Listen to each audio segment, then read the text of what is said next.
अस्सलाम वालेकुम। आज का जो हमारा टॉपिक है वो है एक्शन पोटेंशियल।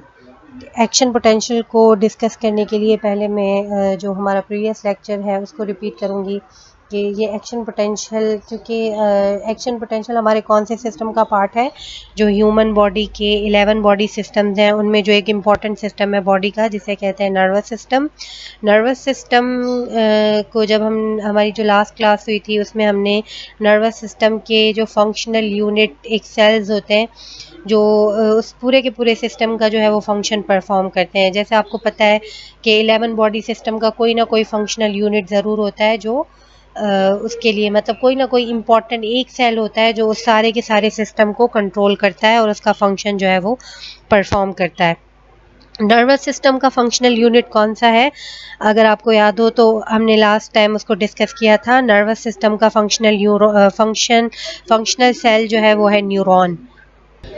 ये हमारा लास्ट क्लास वाला टॉपिक है जिसमें हमने जो है वो डिस्कस किया था structure and functions of neuron.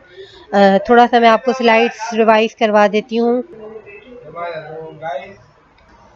इसमें हमने डिस्कस किया था structure and function of neuron, जैसे कि न्यूरॉन के बारे में कि नर्वस सिस्टम में जो है वो, क्योंकि 2 डिविजन्स में डिवाइड किया था, एक सेंट्रल नर्वस सिस्टम में और पेरिफेरल नर्वस सिस्टम में। सेंट्रल नर्वस सिस्टम में हमने बात की थी कि उसमें 100 बिलियन न्यूरॉन्स होते हैं, ठीक है।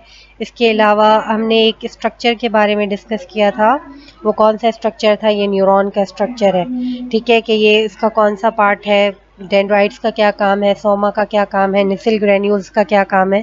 अगर आप लेक्चर भूल गए हैं तो इसको एक दफ़ा ज़रूर रिपीट कर लीजिएगा, अदरवाइज़ एक्शन पोटेंशियल जो है वो प्रॉपर तरीके से आपको क्लियर नहीं होगा। इसके अलावा हमने एक्शन पोटेंशियल के बारे में जो है वो ये टोटल डिस्कस किया था, और मैंने आपको ये डायग्राम दिखाई थी जिसमें हमने कहा था कि ये इन न्यूरॉन्स में क्या हो रहा है। इन न्यूरॉन्स में जो है वो एक्शन पोटेंशियल जनरेट हो रहा है, मींस ये इस न्यूरॉन से जो है वो मैसेज कन्वे होकर और जो है वो उसके टर्मिनल्स तक ट्रांसफ़र हो रहा है। अब जो है वो हम आज का अपना लेक्चर जो है वो स्टार्ट करते हैं, जो कि है एक्शन पोटेंशियल। हमने जो है वो एक्शन पोटेंशियल को डिस्कस करना है, लेकिन उससे पहले हम नर्वस सिस्टम को थोड़ा सा और डिस्क्राइब कर लेते हैं कि नर्वस सिस्टम जो नर्वस सिस्टम है उसमें और कौन कौन से जो है वो एलिमेंट्स प्रेजेंट होते हैं, ठीक है। जो न्यूरॉन्स हैं 100 सेंट्रल नर्वस सिस्टम में जो न्यूरॉन्स हैं उनके मिडिल में एक और सेल्स प्रेजेंट होते हैं। उन सेल्स को क्या कहा जाता है? उन सेल्स को कहा जाता है गिलाल, ठीक है, गिलाल सेल्स। गिलाल सेल्स भी हमारे नर्वस सिस्टम के लिए बहुत इंपॉर्टेंट होते हैं, क्योंकि गिलाल सेल्स एज अ ग्लू काम करते हैं, और वो क्या करते हैं, वो सारे जो न्यूरॉन्स हैं उनके स्ट्रक्चर्स को अपने एरिया पर जो है वो प्रॉपर तरीके से उनको एम्बेडेड रखते हैं। इसके अलावा जो न्यूरॉन्स में कम्युनिकेशन का प्रोसेस होता है, क्योंकि हमने लास्ट टाइम भी डिस्कस किया था कि नर्वस सिस्टम क्या करता है। नर्वस सिस्टम हमें अपने आउटर इन्वायरमेंट से अवेयर रखता है कि हम सुन रहे हैं, देख रहे हैं और रिस्पॉन्स दे रहे हैं। कोई हमसे बात कर रहा है, हम उसको जवाब दे रहे हैं, हम प्रॉपर चीज़ों को देख रहे हैं, ठीक है। तो इस प्रोसेस को क्या कहते हैं? इसे कहते हैं कम्युनिकेशन। तो गिलाल सेल्स क्या करते हैं? गिलाल सेल्स भी जो है वो कम्युनिकेशन का प्रोसेस करते हैं, किसके साथ? विद न्यूरॉन्स के साथ, क्योंकि ये न्यूरॉन्स के साथ जो है वो अटैच होते हैं, ठीक है। लास्ट टाइम हमने जब न्यूरॉन के स्ट्रक्चर को डिस्कस किया था तो हमने क्या कहा था कि न्यूरॉन जो है वो, न्यूरॉन में सेल डिवीजन का प्रोसेस नहीं होता, या वो रिप्रोडक्शन का जो है वो प्रोसेस नहीं होता। लेकिन एक हमने प्रोसेस बात की थी, न्यूरॉन्स में रीजनरेशन होती है, लेकिन वो भी कौन से न्यूरॉन्स होते हैं? जो पेरिफेरल नर्वस सिस्टम में जो है वो प्रेजेंट होते हैं। लेकिन गिलाल सेल्स के साथ ये नहीं है, ठीक है। गिलाल सेल्स अगर डैमेज हो जाते हैं तो, या फिर अगर उनको प्रोड्यूस होना होता है कुछ क्वांटिटी में, तो वो क्या कर सकते हैं? उनकी सेल डिवीजन हो सकती है। लाइक एक डिजीज़ होती है स्ट्रोक, ठीक है। स्ट्रोक में ब्रेन इंजरी की वजह से स्ट्रोक हो जाए, या ब्लड सप्लाई ना हो जिसकी वजह से गिलाल सेल्स डैमेज हो जाएं, तो फिर क्या होते हैं कि जो रिमेनिंग गिलाल सेल्स हैं, जो पहले से मौजूद गिलाल सेल्स हैं, वो क्या करते हैं?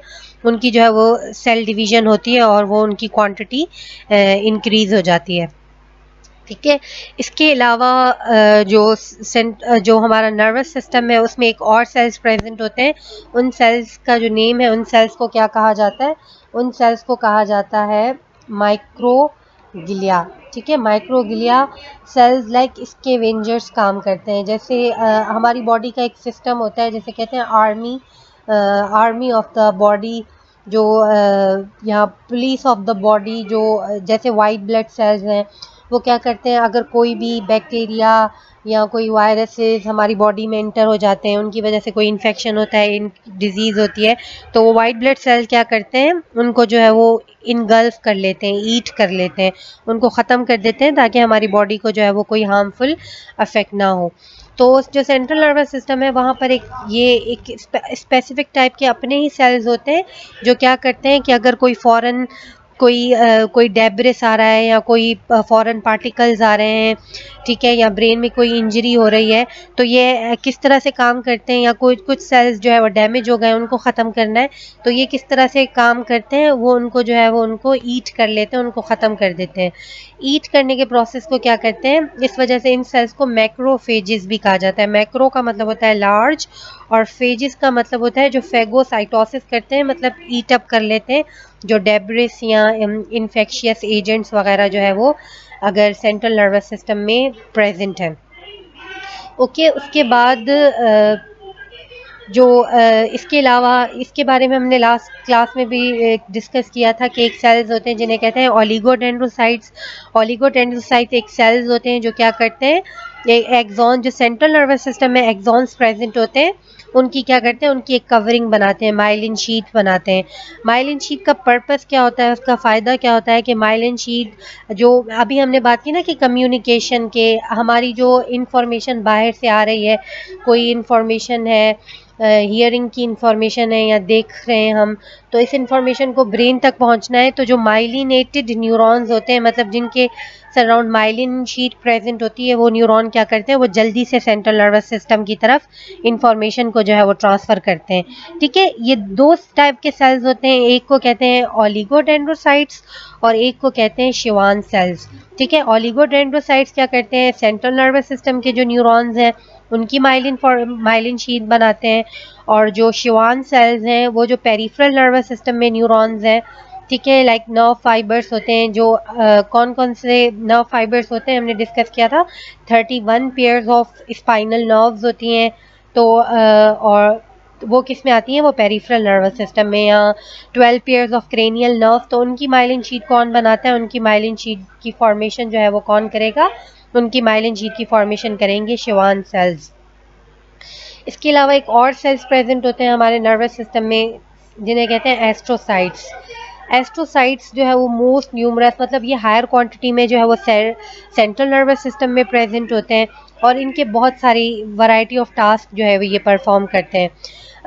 मतलब ये इनका जो इम्पोर्टेंट फंक्शन होता है कि ये जो है वो एक्सॉन को गाइड करते हैं कि उनको किस साइड जो है वो इंफॉर्मेशन को जो है वो कन्वे करना है, या जो साइनेप्सिस का प्रोसेस भी हमने पढ़ा था, जब एक न्यूरॉन के टर्मिनल्स एसिटिल कोलिन रिलीज करके जो केमिकल उनके नोव्स में स्टोर था दूसरे डेंड्राइट्स को मैसेज देते हैं, तो इस प्रोसेस को कहते हैं साइनेप्स। तो एस्ट्रोसाइट्स क्या करते हैं, एस्ट्रोसाइट्स जो है वो एस्ट्रोसाइट्स जो है वो साइनेप्टिक सपोर्ट भी प्रोवाइड करते हैं, या फिर जो ब्लड में एक बैरियर प्रेजेंट होता है, जिसको कहते हैं, जो फर्दर आप जब नर्वस सिस्टम को डिटेल में पढ़ेंगे तो ये पढ़ेंगे ब्लड ब्रेन बैरियर, क्योंकि ब्रेन बहुत ज़्यादा सेंसिटिव एरिया है। एवरी सब्सटेंस जो है वो अगर ब्रेन की तरफ ट्रांसफ़र हो गया तो ब्रेन के लिए ख़तरा है, तो इस वजह से एक बैरियर होता है जो क्या करता है, हर सब्सटेंस को ब्रेन के अंदर ट्रांसफ़र नहीं होने देता।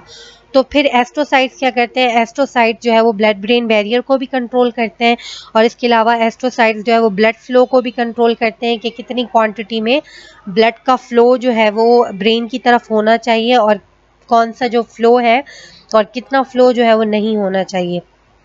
ठीक है, अब हमारा मेन जो हमारा टॉपिक है, जिसको हम जो है वो डिटेल में डिस्कस कर रहे हैं, एक्शन पोटेंशियल। एक्शन पोटेंशियल को यहाँ से स्टार्ट करने से पहले सबसे पहले तो है वो हम इसको डिस्कस करेंगे कि ये एक्शन पोटेंशियल प्रोसेस कौन सा है। ठीक है, ये कम्युनिकेशन का प्रोसेस है, क्योंकि अगर आउटर जो हमारे आउटर इन्वायरमेंट से कोई भी इंफॉर्मेशन है, बहुत सारी इंफॉर्मेशन होती है, सेंसरी इंफॉर्मेशन, लाइक जैसे हम बात करते हैं कि अगर हमें कोई चीज़, हम किसी वार्म चीज़ पर हाथ रख रहे हैं, ठीक है, तो ब्रेन तक इसका मैसेज ट्रांसफ़र होना ज़रूरी है, ताकि हम जो है वो उस हैंड को उस पेनफुल जगह से, तो उस पेनफुल सब्सटेंस से हम अपना हाथ हटा लें। या फिर हमारा हियरिंग का प्रोसेस है, हमें अगर कोई चीज़ सुननी है, ठीक है, तो ये भी ब्रेन के तक ट्रांसफ़र होना ज़रूरी है, ताकि ब्रेन उसको मीनिंगफुल बनाए, ठीक है। ऐसे तो वॉइस लगेगी लेकिन मीनिंगफुल नहीं होगा। तो फिर ये सारी की सारी क्या है, ये आउटर एनवायरनमेंट से, इस तरह से बहुत सारी इंफॉर्मेशन है। एवरीडे आपको पता है कौन कौन सी इंफॉर्मेशन के थ्रू हम हमारे एनवायरनमेंट से कांटेक्ट में रहते हैं। तो न्यूरॉन्स क्या करते हैं, न्यूरॉन्स कम्युनिकेशन करवाते हैं। मींस नर्वस सिस्टम हमारी 11 बॉडी सिस्टम्स में से बहुत इंपॉर्टेंट सिस्टम क्यों है, क्योंकि अगर नर्वस सिस्टम ना हो तो फिर हम क्या करेंगे, हमारी जो आउटर एनवायरनमेंट से हमारा कांटेक्ट है, कम्युनिकेशन है, वो प्रॉपर तरीके से जो है वो नहीं होती। तो इस प्रोसेस को क्या कहते हैं, इस प्रोसेस को कहते हैं एक्शन पोटेंशियल, ठीक है। लेकिन न्यूरॉन्स जो है वो एक दूसरे से किस तरह से कम्युनिकेट करते हैं, क्योंकि अब एक न्यूरॉन नहीं होता कि वो डायरेक्टली सेंट्रल नर्वस सिस्टम तक जो है वो मैसेज को ट्रांसफ़र करे। बहुत सारे न्यूरॉन्स जो है वो, लाइक हमारा हैंड है, ठीक है, हमारे हैंड में जैसे मैंने आपको वार्म की एग्जांपल दी कि अगर किसी गर्म चीज़ पर हाथ रख रहे हैं तो यहाँ पर कुछ रिसेप्टर्स होंगे जो एज अ सेंसरी न्यूरॉन, वो असल में होते क्या हैं, वो न्यूरॉन्स होते हैं जो क्या करते हैं, जो सेंसरी न्यूरॉन्स होते हैं जो इंफॉर्मेशन को ट्रांसफ़र करते हैं। फिर उसके बाद अब ऐसा नहीं होगा कि हैंड से डायरेक्टली जंप अप करके ये इंफॉर्मेशन जो है वो ब्रेन तक ट्रांसफ़र हो जाए। तो इट्स मीन कि ब्रेन तक पहुंचने के लिए बहुत सारे जो है वो न्यूरॉन्स जो है वो वर्क करते हैं। लेकिन एक न्यूरॉन से दूसरे न्यूरॉन की तरफ ये मैसेजेस जो है वो कैसे कन्वे होंगे, ये भी जब हमने न्यूरॉन का स्ट्रक्चर पढ़ा था तो हमने डिस्कस किया था। उसको एक दफ़ा से रिवाइज कर लेते हैं कि जो मैसेज रिसीविंग जो पार्ट है न्यूरॉन का, वो कौन सा होता है, उसे कहते हैं डेंड्राइट्स, ठीक है। डेंड्राइट्स मैसेज को रिसीव करते हैं, फिर वो इंफॉर्मेशन जो है वो कहाँ पर ट्रांसफ़र होती है, वो इंफॉर्मेशन ट्रांसफ़र होती है न्यूरॉन की सेल बॉडी तक, ठीक है। सेल बॉडी के बाद एक रीजन आता है जिसे कहते हैं एक्सॉन हिलॉक या एक्सॉन टर्मिनल, ठीक है। टर्मिनल से फिर वो इंफॉर्मेशन कहाँ पर ट्रांसफ़र होती है, एक्सॉन तक। फिर एक्सॉन की जो टर्मिनल्स हैं, बिल्कुल एंड वाला पोर्शन जिनमें नोब्स प्रेजेंट थी और उनमें एक केमिकल स्टोर्ड था जिसको हमने कहा था एसिटिल कोलिन, ठीक है।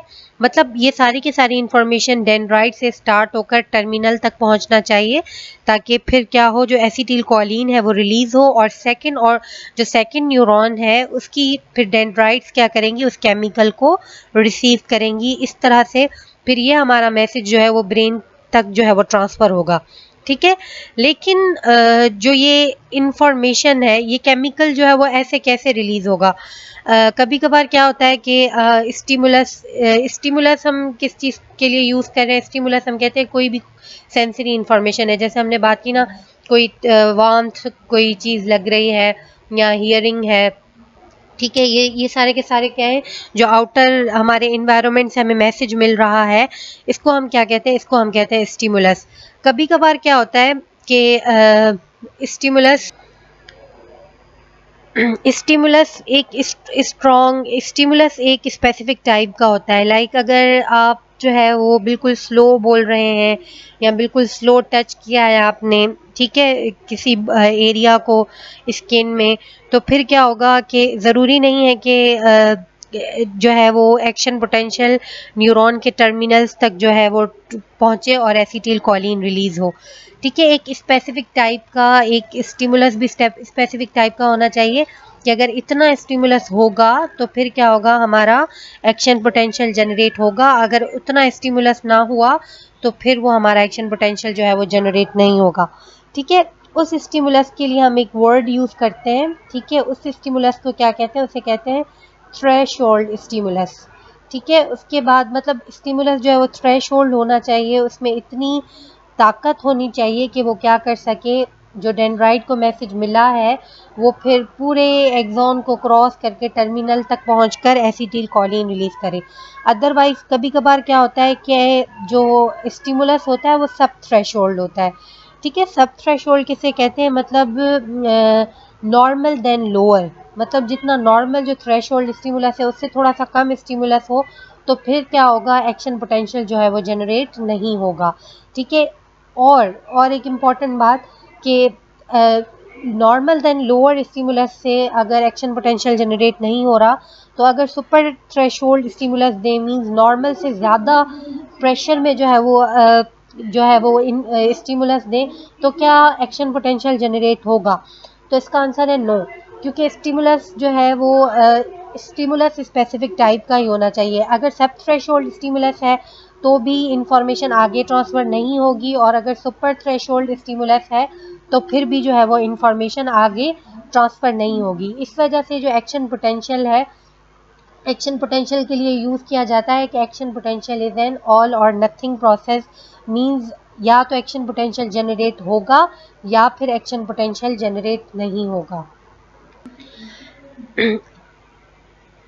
अब एक्शन पोटेंशियल को जो है वो अंडरस्टैंड करने के लिए सबसे पहले जो है वो हमें अंडरस्टैंड करना पड़ेगा कि जो न्यूरॉन है उसके स्ट्रक्चर के आउटसाइड क्या प्रेजेंट होता है और इनसाइड।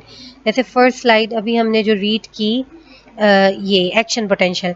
अब एक्शन पोटेंशियल जो है वो मेनली जो बेस्ड होता है वो होता है movement of ions between the outside and inside of the axon. तो हमें सबसे पहले जो है वो इस चीज़ को क्लियर करना पड़ेगा कि ये जो आयंस हैं, ये न्यूरॉन का एक्सॉन पार्ट है या पूरा न्यूरॉन है, उसके आउटसाइड कहाँ कौन कौन से आयंस प्रेजेंट होते हैं, और सेल के इनसाइड जो है वो कौन कौन से आयंस प्रेजेंट होते हैं। ठीक है, ये इस डायग्राम में जो है वो क्लियर है। ठीक है, ये डायग्राम किसको शो कर रही है? ये मिडल पोर्शन जो है वो प्लाज्मा मेम्ब्रेन को शो कर रहा है, और प्लाज्मा मेम्ब्रेन ये जो है वो सेल का इंट्रासेल्यूलर जो है वो कंपार्टमेंट है, और ये सेल का जो है एक्स्ट्रा सेल्यूलर, मतलब ये लाइक अगर हम इसको कंसीडर कर रहे हैं कि ये न्यूरॉन की प्लाज्मा मेम्ब्रेन है, तो ये एक्सॉन के आउटसाइड का एनवायरनमेंट ऐसा है, और एक्सॉन के इनसाइड जो साइटोप्लाज्म है वहाँ पर ऐसा है। अब आप यहाँ पर देख सकते हैं कि सेल के अंदर हायर क्वांटिटी में कौन से आयंस प्रेजेंट हैं। हायर क्वांटिटी में जो है वो पोटाशियम आयंस प्रेजेंट है, और सेल के बाहर कौन से आयंस प्रेजेंट है? सेल के बाहर जो है वो सोडियम हायर क्वांटिटी में प्रेजेंट है। लेकिन कुछ क्वांटिटी में सोडियम इनसाइड भी प्रेजेंट है और कुछ क्वांटिटी में बाहर की तरफ भी प्रेजेंट है। इसके अलावा बाहर क्लोराइड आयंस हायर क्वांटिटी में जो है वो प्रेजेंट है।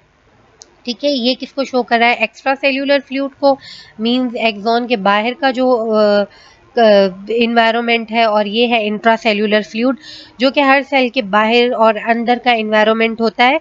जो हमने लास्ट टाइम जब हमने सेल को डिस्कस किया था तब हमने ये बातें डिस्कस की थी कि एक्स्ट्रा सेल्यूलर फ्लूइड क्या होता है और इंट्रासेल्यूलर फ्लूइड जो है वो क्या होता है।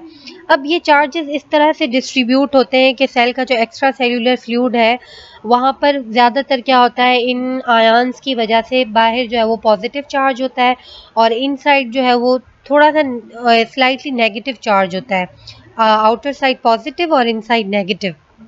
लेकिन आप देख सकते हैं यहाँ पर पॉजिटिव आयंस इनसाइड भी प्रेजेंट है, आउटसाइड भी प्रेजेंट है। इसी तरह से क्लोराइड आयन नेगेटिव है, इनसाइड भी क्लोराइड आयन कुछ क्वांटिटी में प्रेजेंट है। तो ऐसी कौन सी चीज़ है जो इनसाइड को मोर नेगेटिव बना रही है? अब अगर आपको याद हो, जब हमने सेल की स्टडी की थी तो हमने कहा था कि हायर क्वांटिटी में, मतलब काफ़ी मिकदार में सेल के अंदर की तरफ जो है वो प्रोटीन्स प्रेजेंट होती हैं, और उन प्रोटीन्स पर आपको पता है कौन सा चार्ज होता है? प्रोटीन्स पर नेगेटिव चार्ज होता है। इसके अलावा सेल के अंदर माइटोकॉन्ड्रिया एक एनर्जी सब्सटेंस प्रोड्यूस करते हैं जिसे कहते हैं करेंसी ऑफ द बॉडी। कौन सा है वो? एटीपी। एटीपी में जो फॉस्फेट ग्रुप है उस पर भी नेगेटिव चार्ज होता है। इसकी वजह से क्या होता है, इनसाइड जो है वो नेगेटिव होता है।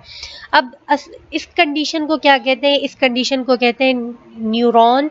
अगर न्यूरॉन के अंदर का इन्वायरमेंट नेगेटिव है और न्यूरॉन के बाहर का इन्वायरमेंट पॉजिटिव है, तो हम क्या कहते हैं कि ये न्यूरॉन जो है वो अभी एक्शन पोटेंशियल जनरेट नहीं कर रहा। ठीक है, एक्शन पोटेंशियल जनरेट नहीं कर रहा। अब हम दोबारा पिछली स्लाइड की तरफ जाते हैं। यहाँ पर हमने क्या कहा कि अब एक्शन पोटेंशियल जनरेट कैसे होगा? एक्शन पोटेंशियल तब जनरेट होगा जब ये आयंस मूव होंगे between inside and outside of the axon. ठीक है, क्या बात की हमने कि एक्शन पोटेंशियल जब तब जनरेट होगा जब ये आयंस इनसाइड और आउटसाइड की तरफ ट्रांसफर होंगे, तो ही फिर क्या होगा, एक्शन पोटेंशियल जनरेट हो सकता है।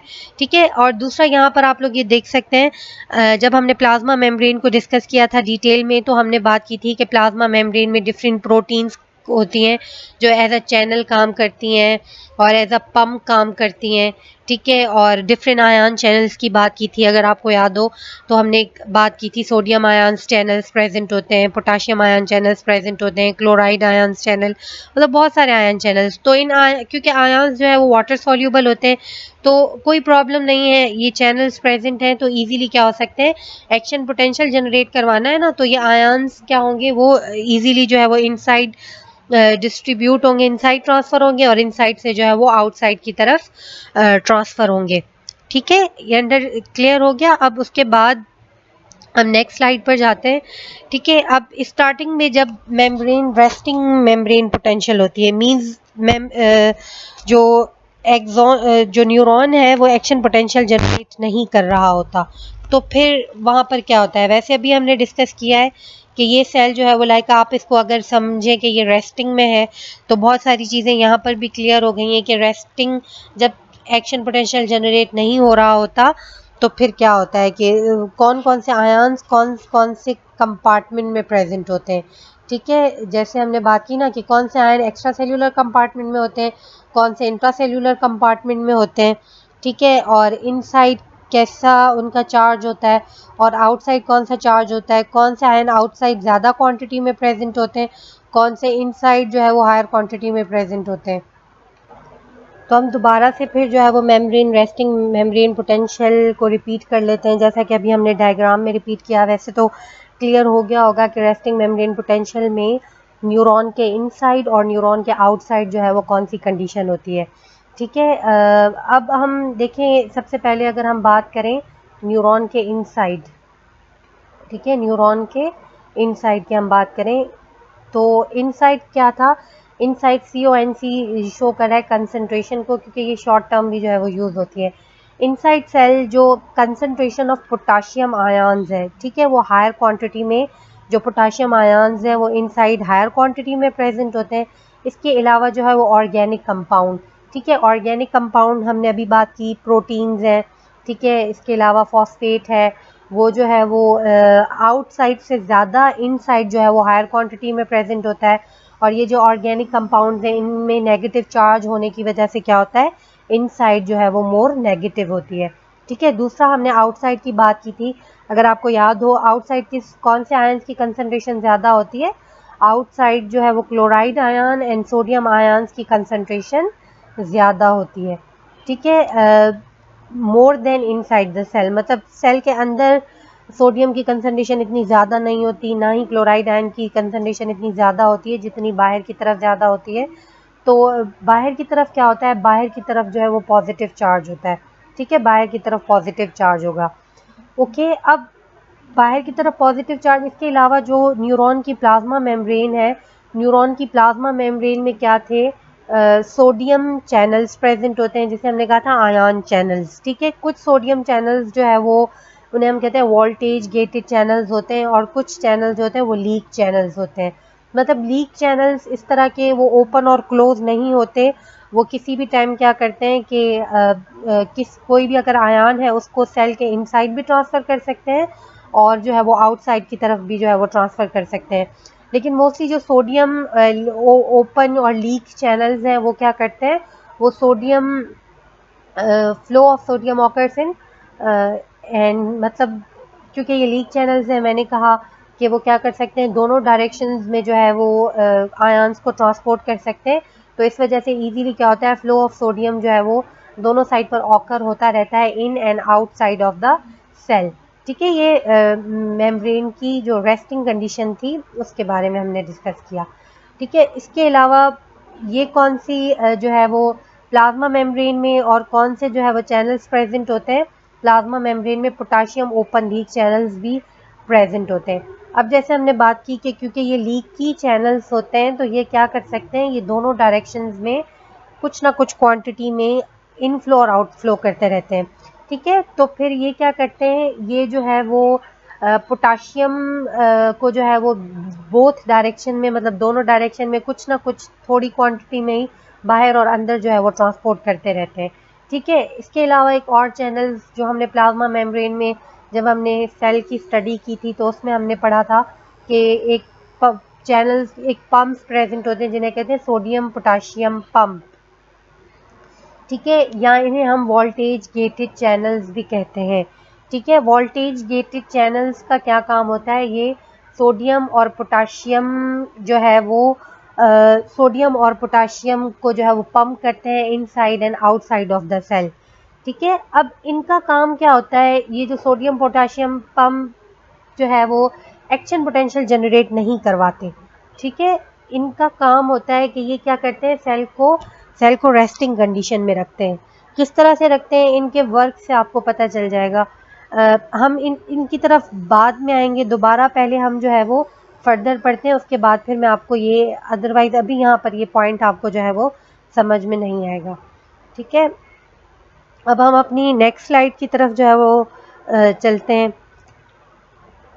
यहाँ पर देखें एक्शन पोटेंशियल, मैंने क्या कहा था कि एक्शन पोटेंशियल किस तरह से जनरेट होता है, कि एक्शन पोटेंशियल जो है वो डेंड्राइट को कोई मैसेज मिलेगा, यहाँ पर जैसे शो किया हुआ है डेंड्राइट को मैसेज मिल रहा है, तो वो फर्दर ट्रांसफ़र होकर टर्मिनल्स की तरफ जाएगा, और टर्मिनल्स क्या करेंगी, टर्मिनल्स जो है वो एक इनमें जो स्टोर्ड केमिकल होता है जिसे एसिटिल कोलिन कहते हैं वो रिलीज़ होता है, और सेकंड न्यूरॉन की जो डेंड्राइट्स हैं उस मैसेज को जो है वो रिसीव करती हैं। ओके, अब एक्शन पोटेंशियल को जो है वो थ्री फेसेस में जो है वो डिवाइड किया गया है कि एक्शन पोटेंशियल जो है वो किस तरह से होता है। ये भी एक कंडीशन है, रेस्टिंग स्टेट है, जिसमें क्या होता है, जिसमें एक्शन पोटेंशियल जनरेट नहीं होता, जो अभी हमने पहले भी डिस्कस किया। एक दफ़ा इसको दोबारा इस डायग्राम के थ्रू भी रिपीट कर लेते हैं। अब आप समझ गए होंगे ये कौन सा पार्ट है, ये प्लाज्मा मेम्ब्रेन है, ये जो ब्लू पार्ट है मीन्स ये एक्स्ट्रा सेल्यूलर फ्लूइड है, और ये जो अंदर है ये साइटोप्लाज्म है, साइटोसोल है, या जिसे हम इंट्रासेल्यूलर फ्लूइड कहते हैं, और ये मिडल में प्लाज्मा मेम्ब्रेन है। ठीक है, फिर वही बात, एक्स्ट्रा सेल्यूलर में कौन से आयंस होते हैं, सोडियम आयंस होते हैं, इंट्रा जो है वो हायर क्वांटिटी में पोटाशियम होते हैं। बाकी इसमें दूसरे आयंस डिस्कस नहीं किए हुए, लेकिन दूसरे आयंस भी आपको अब याद हो गया होगा कि सोडियम के साथ यहाँ पर क्लोराइड आयंस भी होते हैं, इनसाइड भी कुछ ना कुछ क्वांटिटी में सोडियम भी प्रेजेंट होता है, और कुछ कम क्वांटिटी में क्लोराइड आयंस भी इनसाइड जो है वो प्रेजेंट होते हैं। ठीक है, अब ये कौन से चैनल्स हैं, ये प्लाज्मा मेम्ब्रेन में क्या चीज़ है, ये जो है वो चैनल्स हैं। जैसे हमने बात की ना कि लीक चैनल्स होते हैं या फिर वोल्टेज गेटेड चैनल्स होते हैं, ये सोडियम चैनल्स होते हैं जो क्या करते हैं, सोडियम को ट्रांसफ़र करते हैं आउटसाइड से इनसाइड की तरफ, और ये पोटाशियम है जो पोटाशियम को ट्रांसफ़र करते हैं इनसाइड से आउटसाइड की तरफ। या फिर अगर ऐसे लीक चैनल्स जो है वो, या अगर सोडियम और पोटाशियम लीक चैनल्स हैं तो वो क्या करते हैं, बोथ डायरेक्शन में सोडियम एंड पोटाशियम को जो है वो ट्रांसफ़र करते हैं। और यहाँ पर आप लोग देख सकते हैं कि हमने क्या कहा था, इनसाइड जो है वो नेगेटिव होता है और आउटसाइड जो है वो पॉजिटिव होता है। इनसाइड नेगेटिविटी को भी ना एक वोल्टेज में जो है वो कंसीडर करते हैं। जैसे हर चीज़ का यूनिट होता है, तो हम इस वोल्टेज को मिली वोल्ट में लेते हैं। इनसाइड कितना मिली वोल्ट होता है, इनसाइड जो ह्यूमन न्यूरॉन्स हैं उनका इनसाइड जो है वो -70 मिली वोल्ट होता है। मतलब अगर -70 मिली वोल्ट है तो फिर उस वक्त न्यूरॉन जो है वो रेस्ट में होता है, कोई एक्शन पोटेंशियल जनरेट नहीं हो रहा। तो अगर एक्शन पोटेंशियल जनरेट करवाना है, मतलब मैसेज को ब्रेन तक पहुंचाना है, तो फिर क्या ज़रूरी है, जैसे हमने अपनी डेफिनेशन में कहा कि इन आयन्स की क्या होती है, इन आयन्स की ट्रांसपोर्टेशन होती है। तो अगर बाहर से कोई भी आयन जो पॉजिटिव हो वो इनसाइड की तरफ आएगा, तो फिर क्या होगा, इनसाइड तो फिर तो नेगेटिव नहीं रहेगी, फिर वो पॉजिटिव होती जाएगी। फिर असल में वो क्या होगा, वो एक्शन पोटेंशियल जनरेट होना स्टार्ट हो जाएगा, और वो फिर एसिटिल कोलिन जो है वो रिलीज़ होगा। ठीक है, अब वो वाली फेस जो क्या करवाती है, एक्शन पोटेंशियल को जनरेट करवाती है, उस फेस को हम क्या कहते हैं, उस फेस को हम कहते हैं डीपोलराइजेशन फेस। ठीक है, डीपोलराइजेशन, यहाँ पर भी वही सारा प्लाज्मा मेम्ब्रेन का जो है वो स्ट्रक्चर शो किया हुआ है। अब आप इसको समझ गए होंगे, मैं इसलिए दोबारा इसको डिस्कस नहीं कर रही। ठीक है, अब डीपोलराइजेशन में, डीपोलराइजेशन क्या, ये जो चार्जेस थे, ये जो पोलैरिटी थी, इनको क्या करवाना है, इनको चेंज करवाना है। मीन्स इनसाइड जो था, इनसाइड नेगेटिव था, जो हमने रेस्टिंग मेम्ब्रेन पोटेंशियल में कहा कि इनसाइड नेगेटिव था, तो इसको क्या करवाना है, इसको पॉजिटिव करवाना है ताकि एक्शन पोटेंशियल जो है वो आगे की तरफ ट्रांसफर हो। अब यहाँ पर इस डायग्राम में क्योंकि ये डीपोलराइजेशन या एक्शन पोटेंशियल की डायग्राम है तो इसमें इनसाइड पॉजिटिव शो किया हुआ है। अब ये इनसाइड पॉजिटिव कैसे हुआ, ठीक है, ये इनसाइड पॉजिटिव कैसे होता है कि जो सोडियम चैनल्स हैं, सोडियम चैनल्स जो है वो ओपन होते हैं लेकिन पोटाशियम चैनल्स क्लोज होते हैं। तो सोडियम चैनल्स जैसे ही ओपन होंगे तो सोडियम क्या होगा, सोडियम एक्स्ट्रा सेल्यूलर फ्लूइड से इंट्रा सेल्यूलर फ्लूइड की तरफ आना स्टार्ट होगा, जैसे कि यहाँ पर ये आ गया है। और इनसाइड जो है वो क्या होना शुरू हो जाएगी, वो पॉजिटिव होना शुरू हो जाएगी। वो जैसे ही पॉजिटिव होना शुरू हो जाएगी तो फिर क्या होगा, पूरे एक्सॉन से एक्शन पोटेंशियल जनरेट होकर और टर्मिनल्स की तरफ जो है वो ट्रांसफर होगा। ठीक है, अब हम प्रीवियस एक डायग्राम देखते हैं कि एक्शन पोटेंशियल किस तरह से जो है वो जनरेट, ठीक है, सॉरी,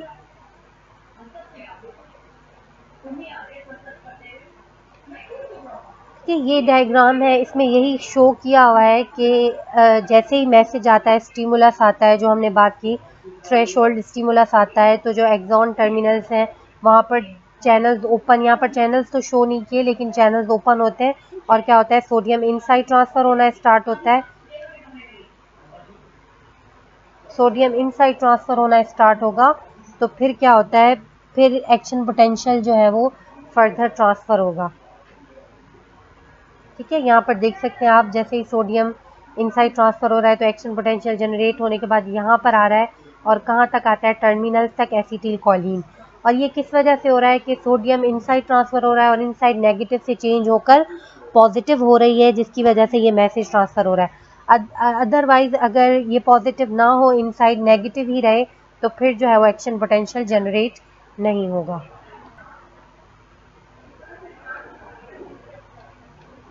ठीक है, ये डीपोलराइजेशन की फेज थी। लेकिन अब क्या करना है कि ऐसा तो नहीं है कि हर वक्त हमारे ब्रेन की तरफ एक ही मैसेज जो है वो ट्रांसफ़र होता रहे।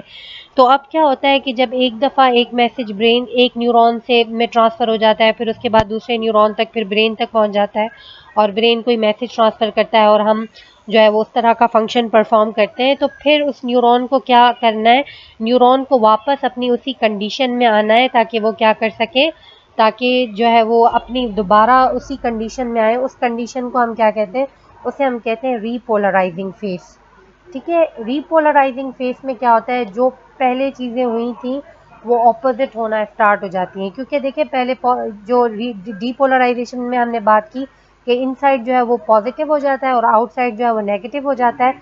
तो अब क्या होगा कि रीपोलराइजेशन फेस में पहले, क्योंकि रीपोलराइजिंग फेस को भी हमने दो जो है वो पार्ट्स में डिवाइड किया है, तो इस वजह से स्टार्टिंग में क्या होता है, इनसाइड जो है वो दोबारा कुछ जो है वो नेगेटिव होती है लेकिन फिर भी पॉजिटिविटी जो है वो बरकरार होती है। पॉजिटिविटी क्यों बरकरार होती है कि सोडियम चैनल्स जो है वो, जैसे ही सोडियम इनसाइड, जैसे ही डीपोलराइजेशन फेज ख़त्म होती है तो फिर क्या होते हैं, सोडियम चैनल्स इनएक्टिवेट होना स्टार्ट हो जाते हैं। इनएक्टिवेट मीन्स बंद होना स्टार्ट हो जाते हैं और पोटाशियम चैनल्स ओपन होना स्टार्ट होते हैं। स्टार्ट में क्या होता है कि कुछ क्वांटिटी में, थोड़ी क्वांटिटी में जो है वो पोटाशियम आउटसाइड की तरफ जाता है, तो थोड़ी ही क्वांटिटी में क्या होता है, थोड़ी ही क्वांटिटी में इनसाइड जो है वो थोड़ा बहुत नेगेटिव होना स्टार्ट होता है। लेकिन थोड़ा बहुत नहीं, इस न्यूरॉन को क्या होना है, वापस अपनी उसी कंडीशन में आना है। तो फिर रीपोलराइजिंग फेस जो है वो क्या होती है, वो कंटिन्यू होती है। कंटिन्यू होने की वजह से कंटिन्यू फिर इस फेस में क्या होगा कि पोटाशियम आयन जो है वो कंटिन्यूअसली बाहर जाते रहते हैं। ठीक है, कंटिन्यूअसली बाहर जाने की वजह से फिर क्या होता है, इनसाइड जो है वो कम्प्लीटली नेगेटिव होना स्टार्ट हो जाता है और सोडियम, क्योंकि अब जब, क्योंकि ये इनएक्टिवेशन, सोडियम पोटाशियम जैसे ही बाहर की तरफ जाएगा तो फिर सोडियम चैनल्स क्या हो जाते हैं, सोडियम चैनल्स इनएक्टिवेटेड गेट्स जो है वो ओपन हो जाते हैं। ठीक है, ताकि फिर अगर नेक्स्ट जब एक्शन पोटेंशियल जनरेट हो तो फिर जो है वो क्या होता है, फिर सोडियम आयंस इनसाइड की तरफ आते हैं। अदरवाइज जो पोटाशियम आयंस है उसके आउटफ्लो की वजह से क्या होता है, आउटफ्लो की वजह से जो है वो उसकी रेस्टिंग मेम्ब्रेन पोटेंशियल मेंटेन हो जाती है। स्टूडेंट्स, होप आपको ये लेक्चर समझ में आया होगा। आप ट्राई करें कि इसको रीड करें। अगर इसके रिगार्डिंग कोई भी क्वेश्चन है तो आप मुझसे जो है वो विदाउट एनी हेजिटेशन मुझसे पूछ सकते हैं इसके बारे में। इंशाल्लाह नेक्स्ट में हम जो है वो अपना नर्वस सिस्टम का कोई भी नेक्स्ट टॉपिक जो है वो उसको डिस्कस करेंगे इंशाल्लाह। अल्लाह हाफिज़।